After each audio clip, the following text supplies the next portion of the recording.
Assalamualaikum warahmatullahi wabarakatuh. Di sini kami dan kelompok kami akan menjelaskan data mining, information, retrieval, dan algoritma regresi linear. Kami dari kelompok 5. Nah, di sini ada anggota kami yaitu ada Aldiva, ada Harlintang, Iqbal, Maika Sari, sama saya sendiri Siti Nurhamidah. Di sini akan dijelaskan oleh Harulintang. Harulintang, mohon dipersilakan. Terima kasih Hamidah. Saya di sini Lintang ingin menjelaskan topik yang akan kita bahas. Ada topik yang kita bahas yaitu pertama tentang penjelasan perbedaan dari estimasi dan prediksi.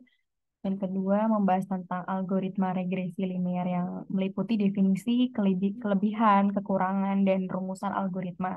Dan yang terakhir ada studi kasus dengan algoritma regresi linear sederhana. Next.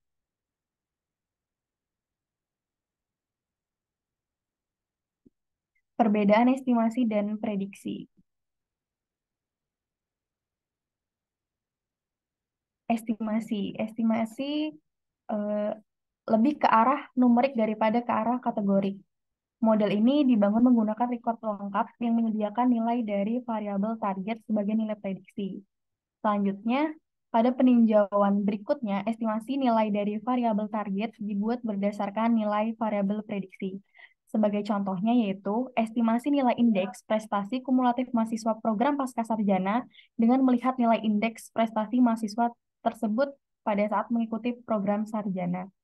Next. Untuk prediksi sendiri yaitu merupakan suatu proses memperkirakan secara sistematis tentang sesuatu yang paling mungkin terjadi di masa depan berdasarkan informasi masa lalu dan sekarang yang dimiliki. Next, dan di sini terdapat contoh-contohnya ada tiga ya. Untuk algoritma regresi sendiri, next. Nah, untuk algoritma regresi linear akan dijelaskan oleh Iqbal. Silakan Iqbal.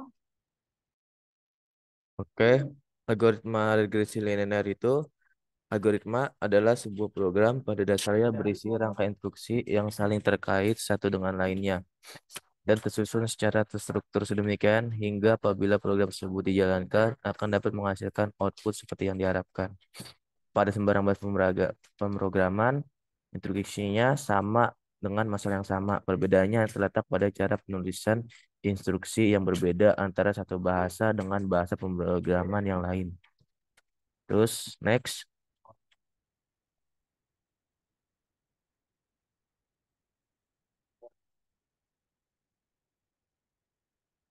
Nah, regresi linear itu adalah suatu metode atau pendekatan untuk memodelkan antara suatu hubungan variabel bebas X dengan variabel terikat Y. Pemodelan dilakukan berdasarkan data-data yang telah ada sebelumnya.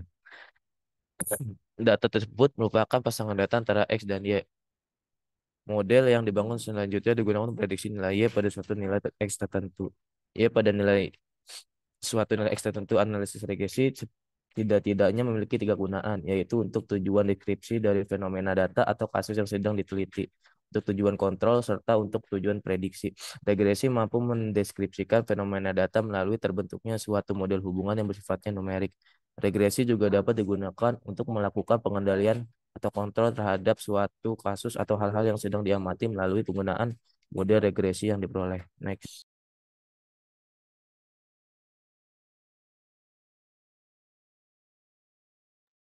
Baik, di sini saya akan menjelaskan dengan kekurangan dan kelebihan regresi. Apa sih kekurangan dan kelebihan regresi? Adalah untuk ini kelebihannya untuk melakukan proses analisis regresi lebih akurat dalam analisis korelasi karena analisis menunjukkan kesulitan menunjukkan derajat perubahan satu variabel dari variabel yang lain yang ditentukan yang dapat ditentukan atau slope. Ini menurut Lestari dalam Petrus Katemba dan Koro tahun 2022 halaman 3. Nah, di sini apa sih kekurangan regresi linear itu?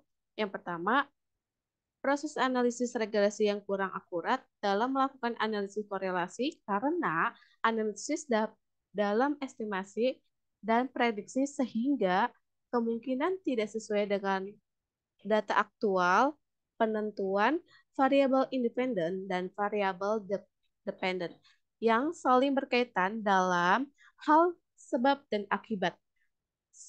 Juga terbilang cukup susah karena bisa jadi model yang tidak cukup bagus.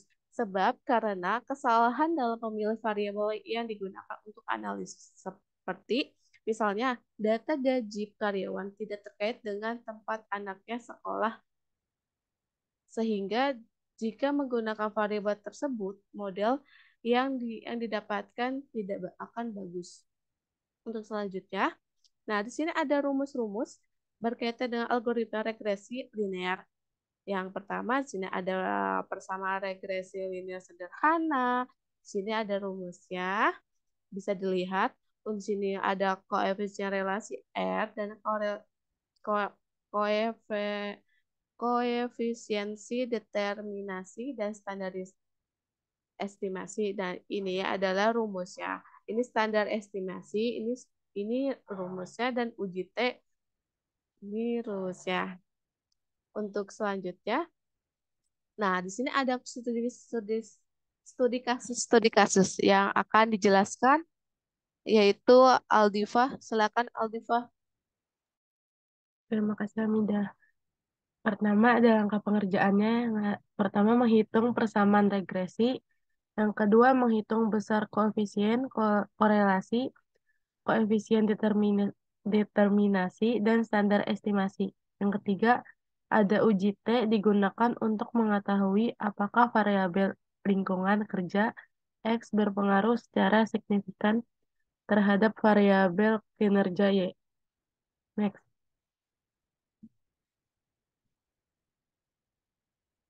Ini ada data nilai yang mempengaruhi lingkungan kerja terhadap kinerja pada perusahaan. Next.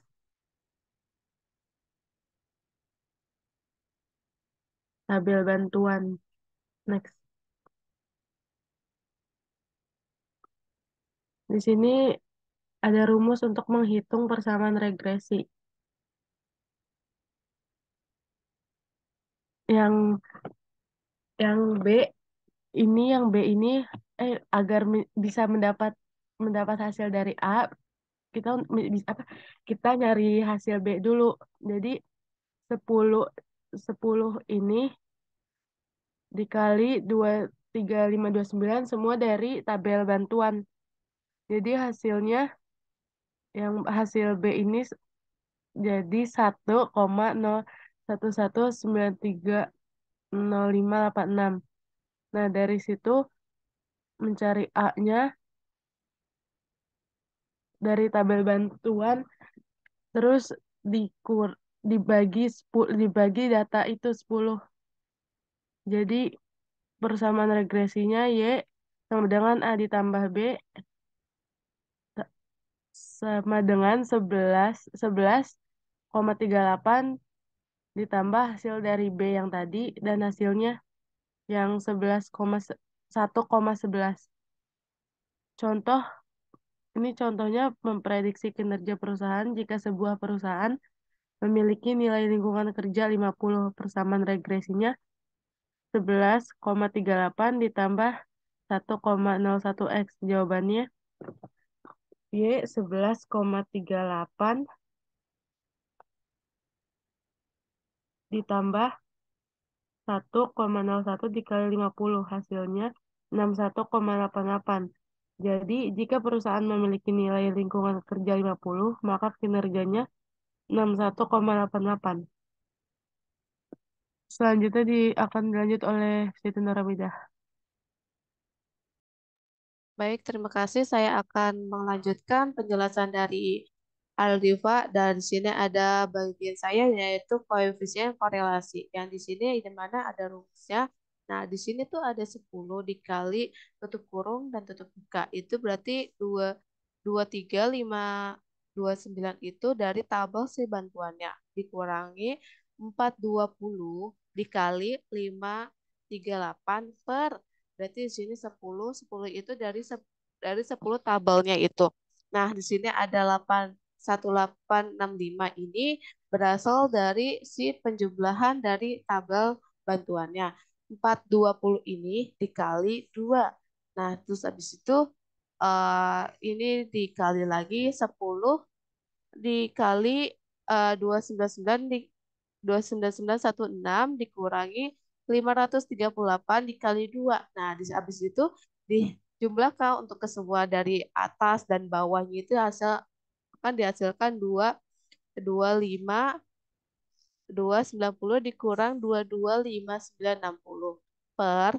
Nah, dari hasil 10 yang di bawah ini jadi hasilnya 186520 dikurangi 176400. Nah, habis itu dikali 299 160 dikurangi 289400. Nah, hasilnya atas dan bawah itu dibagi akan dihasilkan dengan 9330. Nah, dibagi 10120 dengan hasilnya eh, sini 9330. Nah, dari dari atas ini ke bawah jadi akar dari 98325920 jadi hasilnya itu 900 9915,942719. Jadi si R-nya itu dihasilkan dapatkan dari 1014. Nah, 9716 itu kemungkinan besar dari si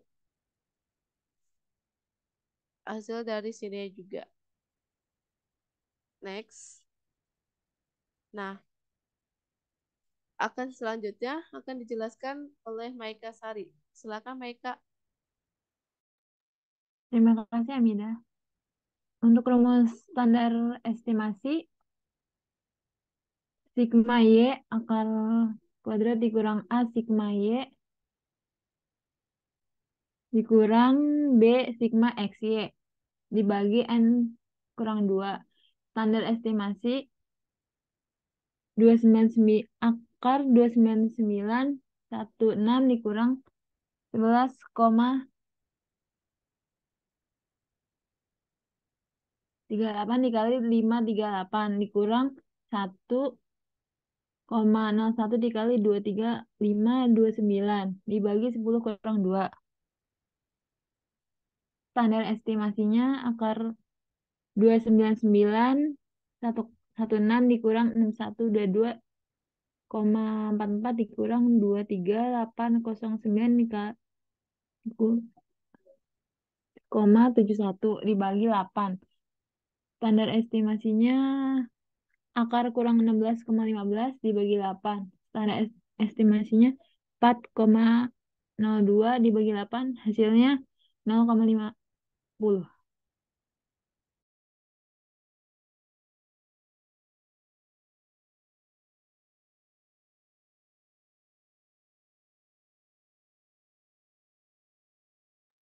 Dilanjut sama Harlintang. Ya, terima kasih Maika. Sini saya Harulintang yang melanjutkan penjelasan uji T. Nah, sini terdapat rumus uji T. Nah, ya, kita juga sudah mengetahui koefisiensi determinasi yang sudah kita ketahui di perhitungan di awal, yaitu koefisiensi determinasi R pangkat 2 1,0028, koefisiensi korelasi atau R 1,0014, dan dari jumlah data yang kita pakai itu ada 10 perusahaan seperti itu. Nah, untuk hipotesis yang diasumsikan itu variabel X tidak berpengaruh signifikansi terhadap Y, dan variabel X berpengaruh eh, signifikasi terhadap Y seperti itu. Untuk tingkat signifikasi A 5%, yaitu dengan jumlah 0,05. Untuk derajat bebasnya itu sendiri itu nilai N dikurang K, yaitu 10 dikurang 2 adalah 8. Untuk uji T ini di sini kita masukkan saja sesuai rumus pada uji T ini. 1,0014 akar 10 kurang 2. 10 ini karena ada jumlah datanya 10, lalu dikurang 2 sesuai rumus di sini, dibagi akar 1 kurang 1,0028. Dan ini adalah hasilnya. Kenapa 8? Di sini ada 8 karena 10 kurang 2 ini 8 per 0 per akar 0,0028. Maka dapat dihasilkan untuk tabel hitungnya yaitu dengan jumlah 53,497. Nah, berdasarkan tabel distribusi T, maka didapatkan tabel T-tabelnya yaitu 0,5. Kenapa 0,5? Karena kita memakai tingkat signifikasi A 5%. Jika yang akan didesimalkan menjadi 0,05 seperti itu. Jadi hasil perbandingannya yaitu tabel hitung lebih besar lebih besar dari tabel T-tabel. Maka 53,497 lebih besar dari 1,859. Sehingga dapat disimpulkan bahwa variabel X untuk variabel X ini tuh merupakan lingkungan kerja. Nah, lingkungan kerja ini sangat berpengaruh terhadap variabel Y, yaitu kinerja dengan taraf signifikasi 5% seperti itu.